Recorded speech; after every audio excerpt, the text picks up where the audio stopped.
بسم اللہ الرحمن الرحیم۔ السلام علیکم، میرا نام ہے مہدی اور آپ جس چینل پہ یہ ویڈیو دیکھ رہے ہیں اس کا نام ہے معصوم جستجو۔ اور آج میں آپ کے لیے ایک ایسا سوال لا رہا ہوں جو آپ کے ذہن میں بھی اٹھتا ہوگا اور میرے ذہن میں بھی اٹھا تھا، تو اس لیے اس کا جواب میں نے بابا سے پوچھا اور ایک ایسی دلیل مانگی جو بچوں کو سمجھ میں آ جائے۔ اور وہ سوال یہ تھا کہ کیا واقعی اس کائنات کو کسی خدا نے بنایا؟ کیا واقعی اس کائنات کو بننے کے لیے کسی خدا کی ضرورت تھی؟ یہ سوال بھی ماشاءاللہ بہت اچھا کیا آپ نے۔ اچھا، اس سوال کے جواب میں پہلے میں آپ سے پوچھوں، یہ کمرہ ہے، جیسے کسی ایک چیز کا نام لے دیں جو اس کمرے میں موجود ہے، کسی کا بھی لے دیں، ایک نام لے دیں کوئی۔ صوفہ، بالکل۔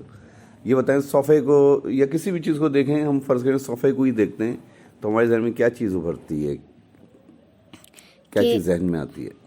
کہ اس کو ہمارے لیے بیٹھنے کے لیے بنایا ہے تاکہ ہم آرام سے بیٹھ سکیں۔ بالکل بالکل صحیح آپ نے کہا۔ یعنی سب سے پہلے ہمارے ذہن میں آئے گا کہ اس کو بنانے کا کوئی مقصد ہے، ٹھیک ہے نا؟ اور کوئی چیز ذہن میں آتی ہے؟ ہاں بولیں۔ کہ اس کو کسی نے بنایا ہوگا۔ بالکل، کسی نے بنایا ہے۔ وہ کون ہوگا بنانے والا اس کا؟ کارپینٹر، بڑھئی وغیرہ۔ کارپینٹر یا بڑھئی نے کسی نے بنایا ہوگا، بالکل۔ یعنی کوئی ایسا وجود ضروری ہے جو اس کو بنائے، ٹھیک ہے، اس کو وجود بخشے، اس حالت میں جو لے کے آیا اس کو، وہ کوئی ہے، کوئی نہ کوئی ضرور ہے وہ، اور وہ اس کے لیے واجب تھا، لازم تھا۔ اچھا، اور کیا آتا ہے ذہن میں؟ اگر فرض کریں یہ صوفہ نہیں ہوتا تو ہمارے پاس پرانا والا صوفہ ہوتا جو پہلے تھا۔ بالکل، یہ بھی آپ نے بالکل صحیح بات کہی۔ یعنی اس کا ہونا واجب نہیں تھا، ممکن ہے کہ یہ ہوتا، اگر یہ نہیں ہوتا تو پرانا والا ہوتا، یا یہ ہو سکتا ہے ہم یہ والا نہیں لیتے، کسی اور ڈیزائن کا لے لیتے۔ یعنی جو بھی چیز ہے وہ کیا ہے، ممکن ہے، اور لیکن اگر یہ ہے تو ہمارے ذہن میں ضرور یہ آئے گا کہ اگر ہے یہ تو اس کا بنانے والا بھی ضرور کوئی نہ کوئی ہے نا، ایسا؟ جی۔ اب جیسے آپ کسی منع کو دیکھ لیں، فرض کریں، تو منع کو دیکھ کے آپ کے ذہن میں کیا آئے گا؟ اس کے والدین کے بارے میں اور وہ سب۔ بالکل، اور یہ ضرور آئے گا کہ اگر یہ منع ہے تو اس کے والدین بھی ہیں۔ اب والدین کیا ہو گئے اس کے لیے؟ اس کے واجب ہو گئے، ہے نا؟ اچھا، یہ منع واجب نہیں تھا، یہ منع ضروری نہیں تھا، ہو سکتا ہے اس کی جگہ کوئی اور، اس کا کوئی اور بہن بھائی ہوتا۔ اب جیسے فرض کریں آپ دو بھائی ہیں، ٹھیک ہے، دو بھائی ہیں اور تین بھی ہو سکتے تھے آپ لوگ، ہے نا؟ چار بھی ہو سکتے تھے، لیکن یہ بھی ہو سکتا تھا کہ کوئی نہیں ہوتا۔ ایسا ہوتا ہے نا، بعض والدین ہوتے ہیں، بعض میاں بیوی ہوتے ہیں جن کے اولاد ہی نہیں ہوتی، بیچارے لاوالد ہوتے ہیں، کوئی ان کے یہاں کوئی بچہ نہیں ہوتا، منع نہیں ہوتا۔ لیکن اگر منع ہے تو اس کا کیا مطلب ہے کہ اس کے والدین ضروری ہیں، یعنی والدین واجب ہو گئے۔ تو یہ جتنی جو میں بتا رہا ہوں نا کہ بڑھئی جو ہے وہ صوفے کے لیے ضروری ہے، یا جیسے یہ بال دیکھیں آپ کی پڑی ہوئی ہے، اس بال کو بھی دیکھیں گے تو آپ کے ذہن میں آئے گا کہ بال جو ہے کھیلنے کے لیے بنی، یعنی مقصد ہی ہو گیا۔ دوسرا کیا، اس کو بھی کسی نے بنایا ہوگا جو اس کے لیے لازم ہے۔ تو یہ جتنی بھی چیزیں ہیں نا جو لازم ہو، واجب ہوں، وہ واجب الوجود کہلاتی ہیں۔ اچھا، واجب الوجود جو ہے وہ بھی حقیقی واجب الوجود نہیں ہے، یہ بھی مجازی واجب الوجود کہلاتی ہیں۔ اس کا کیا مطلب ہوتا ہے کہ ان کی جگہ بھی کوئی اور لے سکتا تھا۔ یعنی یہ صوفہ اگر فرض کریں جس بڑھئی نے بنایا وہ نہیں بناتا تو کوئی دوسرا صوفہ، کوئی دوسرا بڑھئی بناتا، وہ ہم لے لیتے۔ تو یہ ایک سلسلہ ہے واجب الوجود کا، یہ مجازی واجب الوجود ہے، اور حقیقی واجب الوجود جو ہوگا وہ ہوگا جو اس سلسلے پہ جس کا اختتام ہو رہا ہوگا۔ جیسے آپ نے منع کا کہا، منع کے والدین ہیں، ٹھیک ہے، اس کے لیے واجب الوجود ہیں، اگر کوئی منع ہے تو اس کے والدین ضرور ہوں گے۔ ہم معجزات کی بات نہیں کرتے، حضرت عیسیٰ علیہ السلام یا حضرت آدم علیہ السلام اور حضرت بی بی حوا کی، وہ معجزات ہیں، ان کی بات نہیں کر رہے۔ ان کے علاوہ جتنے بھی ہیں سب کے والدین ہیں، ہے نا؟ حضرت آدم علیہ السلام کے علاوہ سب کے والدین ہیں، والد بھی ہیں، والدہ بھی ہیں۔ جی، تو یہ منع کے لیے اس کے والدین ضروری تھے، ان والدین کے لیے بھی ان کے والدین ضروری تھے، ٹھیک ہے، ان کے لیے بھی، یعنی یہ سلسلہ آگے تک جا کے حضرت آدم علیہ السلام پہ جا کے رک جائے گا، جن کو اللہ نے خلق کیا۔ تو اس کا سب سے آسان جواب یہ ہے اس سوال کا کہ آپ کسی بھی چیز کو دیکھتے ہیں تو اس کے لیے ایک واجب الوجود ضروری ہوتا ہے. تو جب ہم اس پوری کائنات کو دیکھتے ہیں، اتنے بڑے بڑے ستارے اس میں نظر آ رہے ہوتے ہیں، چاند نظر آ رہے ہوتے ہیں، پہاڑ، دریا، تتلیاں کتنی خوبصورت اڑتی ہوئی نظر آ رہی ہوتی ہیں، ان سب کے لیے کیا ہوتا ہے؟ بنانے والا، ان کا واجب الوجود ضروری ہے ان کے لیے. اور یہ سب ممکن الوجود ہیں، یعنی جتنی بھی اشیاء آپ کو نظر آ رہی ہیں سب ممکن الوجود ہیں. ان کی جگہ دوسری چیزیں ہو سکتی تھیں، یا یہ نہیں ہوتی تو ہم ہو سکتا ہے انسان جس نے جو ہے ان کو ایجاد کیا ہے وہ کوئی اور چیز ایجاد کر لیتا. لیکن بابا میری ریموٹ کنٹرول کار تو خود بخود چلتی ہے.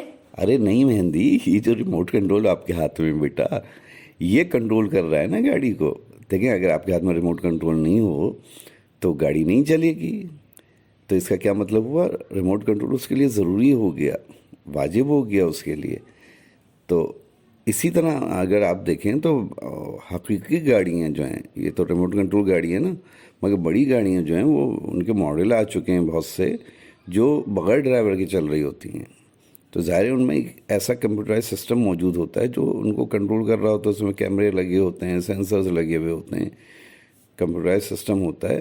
تو وہ جو کمپیوٹرائز سسٹم ہے جو ہے نا اس کے اندر لگا ہوا ہے، وہ اس کے لیے ضروری ہو گیا نا پھر. اور ظاہر ہے پھر اس سسٹم کو بنانے والا وہ اگر نہیں ہوتا تو سسٹم نہیں بنتا. اسی طرح خیر فیکٹریز وغیرہ آپ نے تو نہیں دیکھیں، کافی عرصے سے ایسی آٹومیٹک مشینیں، پیکنگ مشینیں اور آپ کی فلنگ مشینیں اس طرح کی چل رہی ہیں جو آٹومیٹک سارا کام کر رہی ہوتی ہیں. وہاں پہ کوئی شخص کام کرتا نہیں نظر آئے گا، کیونکہ اس کا جو آپریٹر ہوتا ہے وہ پس پردہ ہوتا ہے، وہ سسٹم کے اندر نہیں ہوتا، تو وہ آپ کو نہیں نظر آ رہا ہوتا. مگر آپریٹر ضرور ہوتا ہے اس سسٹم کی دیکھ بھال کرنے کے لیے. اور پھر جس نے سسٹم بنایا ہے، جس کی عقل نے یہ سارا کام کیا ہے، ظاہر ہے وہ بھی تو ضروری ہے نا اس سسٹم کو بنانے کے لیے. تو وہ واجب ہو گیا. تو میرے کہنے کا مطلب یہی ہے، چاہے مشینیں ہوں، چاہے کوئی آئیڈیا آپ کے ذہن میں ہو، کوئی تھیوری ہو، یہ اس تھیوری کو پیش کرنے والا ظاہر ہے کوئی انسان ہے جس نے اس تھیوری کو پیش کیا ہے، کوئی وجود ہے جس نے اس تھیوری کو پیش کیا. جیسے آپ انکل نیوٹن کو لے لیں. ارے بابا میں کیوں لوں، آپ لینا. ارے بیٹا میں محاورتاً بول رہا ہوں، سچ مچ تھوڑی لینے کو کہہ رہا ہوں. اب آپ کے انکل نیوٹن جو تھے، اب میرا مطلب ہے جو مشہور سائنسدان آئزیک نیوٹن ہیں، تو انہوں نے کتنی تھیوریز اور کتنے لاز پیش کیے. خاص کر لاز آف موشن جو ہیں، وہ 3 لاز آف موشن ان کے مشہور ہیں، وہ جو انہوں نے پیش کیے. یا وہ ایک دفعہ جو باغ میں بیٹھے ہوئے تھے ان کے اوپر سیب آ کے گر گیا، تو انہوں نے فوراً سوچا کہ یہ زمین پہ کیوں گرا. تو انہوں نے تھیوری پیش کی گریویٹی کی یا کشش ثقل کی جو تھیوری پیش کی. وہ نہیں پیش کرتے، ہو سکتا ہے کوئی اور پیش کر دیتا، ہو سکتا ہے آئنسٹائن کے ذہن میں یہ بات آ جاتی، یا ہو سکتا ہے کہ نیوٹن جو بیٹھے ہوئے تھے ان کے اوپر جو سیب گرا، سیب کی جگہ کوئی اور چیز گر سکتی تھی. یعنی واقعات جو ہوتے ہیں وہ ممکنات میں سے ہوتے ہیں نا، ان کی جگہ کوئی دوسرا واقعہ بھی ہو سکتا ہے. ہم یہ تو کہتے ہیں کوئی واقعہ ہوتا ہے تو ہم یہ کہتے ہیں نا ایسا بھی ہو سکتا تھا، ویسا بھی ہو سکتا تھا. تو یہ ممکنات میں سے ہیں. ان سارے سسٹم کو چلانے والی کوئی نہ کوئی ذات ضرور ہے جو ان پورے سسٹم کی دیکھ بھال کر رہی ہے، اور اسی کو ہم خدا کہتے ہیں. اب ہمیں یہ بات سمجھ میں آ گئی ہے کہ اس کائنات کو بنانے والا کوئی خدا ہے. اب میرا دوسرا سوال یہ ہے کہ اس کی کیا دلیل ہے کہ وہ خدا اللہ ہی ہے؟ ہم سب جانتے ہیں کہ اس دنیا میں کئی مذاہب ہیں اور ہر مذہب کے الگ الگ خدا ہیں. تو اس کی کیا دلیل ہے کہ اس کائنات کو بنانے والا اللہ ہی ہے؟ دیکھیں بیٹا، اس میں سب سے بڑی دلیل تو یہی ہے کہ اگر اللہ کے علاوہ دوسرے خدا ہوتے تو وہ بھی اپنے انبیاء بھیجتے. دیکھیں یہ تو سب کو معلوم ہے، چاہے ملحدین ہی ہو، اللہ کو نہ ماننے والے ہی ہوں، وہ اس بات پہ ضرور یقین رکھتے ہیں کہ اس دنیا میں سسٹمز کو خراب کرنے والے بھی کچھ لوگ موجود ہیں، ہستیاں موجود ہیں، جو برائی کی طرف لے جانے والی ہستیاں موجود ہیں، لوگوں کو برے کام کے اوپر مجبور کرنے والی ہستیاں موجود ہیں، ان کے دل میں وسوسے پیدا کرنے والے لوگ ضرور موجود ہیں. یہ سب مانتے ہیں. یعنی شیطانی قوتوں کا ہر کوئی جو ہے وہ اقرار کرتا ہے کہ اس کو یقین ہوتا ہے کہ کوئی ایسی قوت ضرور موجود ہے لوگوں کو اچھائی سے برائی کی طرف لے کے جاتی ہے.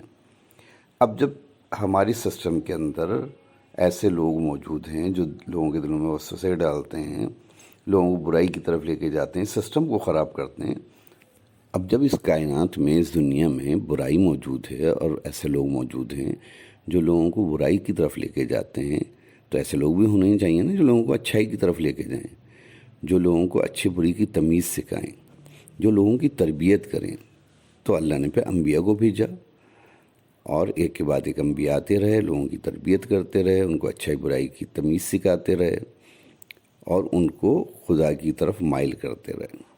اب آپ دنیا کے جتنے بھی مذاہب دیکھتے ہیں، سوائے وہ مذاہب جو خدا کو مانتے ہیں، جیسے یہودی اور عیسائی ہیں، وہ مانتے تو ہمارے اللہ کو ہی ہیں، ہمارے خدا کو مانتے ہیں، نام وہ کچھ بھی رکھ دیں اس کا، لیکن مانتے ہمارے وہ اللہ کو ہی ہیں۔ اور ان کے اور ہمارے انبیاء سوائے 2-3 انبیاء کے سارے مشترک ہیں۔ جیسے یہودی حضرت عیسیٰ علیہ السلام کو نہیں مانتے، اور عیسائی اور یہودی دونوں ہمارے حضور صلی اللہ علیہ وآلہ وسلم کو نہیں مانتے، لیکن باقی انبیاء جو ہے وہ سب تسلیم کرتے ہیں، مشترک ہیں، اور واقعات بھی تقریباً مشترک ہیں سب کے، تھوڑی سی تبدیلی کے ساتھ۔ تو وہ یہ یہودی اور نصارہ جو اہل کتاب ہیں، ان کی بات چھوڑ کے جتنے بھی مذاہب ہیں آپ ان کو اٹھا کے دیکھ لیں، کسی خدا نے جو ہے اس طرح انبیاء کو نہیں بھیجا، کسی خدا کی اس طرح کی تعلیمات نہیں ہیں جس طرح اللہ کی ہیں، جس سے پتہ چلتا ہے کہ دنیا کو بنانے والا اللہ ہی ہے۔ ورنہ دوسرے جتنے بھی خدا ہیں جو آگ کی پرستش کرتے ہیں، سانپ کو پوجتے ہیں، ایک سے ایک بڑا دیوتا ہے، کوئی بارش برسانے والا دیوتا الگ ہے، اور ہوا چلانے والا الگ ہے، اور خوبصورتی کا الگ ہے، بہت سارے خدا مانے ہوئے ہیں، دیوتا مانے ہوئے ہیں۔ ان ساروں نے لوگوں کو برائی سے بچانے کے لیے کیا کیا؟ انہوں نے کون سے پیغمبر بھیجے، انبیاء بھیجے جو مسلسل دنیا میں آتے رہیں۔ تو ایسا سسٹم تو کسی نے بھی نہیں بنایا۔